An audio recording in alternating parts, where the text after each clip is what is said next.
Friends யாருக்கும் வணக்கம். Welcome to Asian Talks. இன்னைக்கு சிறுகடைக்க ஆசையில் முத்து காரை சூஸ் பண்ணுறதுக்காக மீனாவை கூப்பிட்றாங்க. அப்போ மீனா இப்போதைக்கு கார் வாங்கணுமா அப்படின்ற மாதிரி கேட்குறாங்க. முத்து இவ தான் கார் வாங்கணும்னு சொன்னால் இப்போ ஏன் இப்படி சொல்கிறா அப்படின்ற மாதிரி முத்து முழிக்கிறாரு.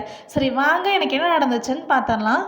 நம்ம ஸ்ருதி மீனா கிட்ட சாரி கேட்டாவே மாமா அவங்ககிட்ட பேசுவார் அப்படின்ற மாதிரி விஜயா கிட்ட சொன்னாங்க இல்லையா. இதை கேட்ட விஜயா ரொம்பவே பயங்கரமாக கோவப்படுறாங்க. மீனாவையும் பிடிச்சி திட்டுறாங்க. அப்புறம் ஸ்ருதிக்கே பொறுக்க முடியாமல் வாங்க மீனா பேசி பிரோஜனம் இல்லை அப்படின்னு சொல்லிட்டு மீனாவை கூப்பிட்டு போயிடுறாங்க. ஆனால் ரோகிணி பக்கத்துலேயே இருந்துட்டு விஜயாவை இன்னுமே ஏற்றி விடுறாங்க. நீங்கள் எந்த தப்புமே பண்ணவே இல்லை ஆண்டி, நீங்கள் யார்கிட்டையும் சாரி கேட்கணும் அவசியம் இல்லை அப்படின்ற மாதிரி சொல்லிடுறாங்க. உடனே விஜயா இது யாருக்குமே புரிய மாட்டேங்குதாம்மா, எனக்கு ரொம்ப கோவமாக இருக்குது, நான் கொஞ்சம் ரிலாக்ஸாக இருக்கும்னு நினைக்கிறேன், நான் பார்வதி வீட்டுக்கு போயிட்டு வரேன் அப்படின்னு சொல்லிட்டு பார்வதி வீட்டுக்கு கிளம்பிடுறாங்க. அங்கே போனதுக்கப்புறம் சும்மா இருந்தாங்களா, அங்கேயும் கத்த ஆரம்பிச்சிட்டாங்க. அப்போ பார்வதி ஏன் இப்படி கத்திட்டு இருக்க அப்படின்னு சொல்லி கேட்கவும் அப்புறம் விஜய் நடந்ததெல்லாம் சொல்கிறாங்க. ஸ்ருதியை பணக்கார பைத்தியம்னு சொல்கிறாங்க. அது மட்டும் இல்லாமல் முத்து மாதிரியே பிஹேவ் பண்ணிட்டு உட்காந்துருக்கா.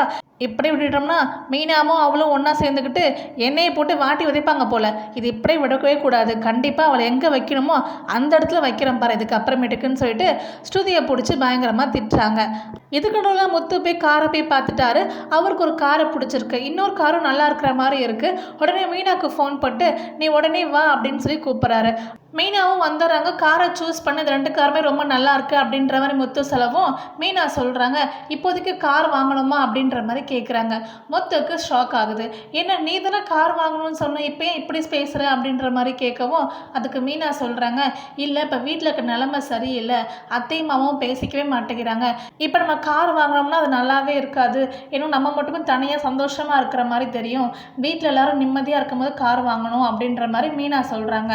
அதுக்கப்புறம் முத்து இப்போ என்ன அம்மாவும் அப்பாவும் பேசிக்கணும் அதானே, அதுக்கு எனக்கு ஒரு ஐடியா இருக்குது, நான் அதை போய் பண்ணுறேன் அப்படின்னு சொல்லிட்டு கிளம்பி போகிறாரு. என்ன பண்ண போகிறாருன்னா ஸ்ட்ரெயிட்டாக போயிட்டு நாச்சியார் பாட்டியை வீட்டுக்கு கூட்டிட்டு வர போகிறாரு. அவங்க தான் அந்த பிரச்சனையை சால்வ் பண்ண போகிறாங்க. இதுக்கப்புறமேட்டுக்கு என்ன நடக்க போகுதுன்னு வெயிட் பண்ணி பார்ப்போம். உங்களுக்கு வீடியோ பிடிச்சிருச்சுன்னா வீடியோக்கு லைக் பண்ணி நம்ம சேனல் சப்ஸ்கிரைப் பண்ணி சப்போர்ட் பண்ணுங்கள். தேங்க்யூ அண்ட் தேங்க்ஸ் ஃபார் வாட்சிங்.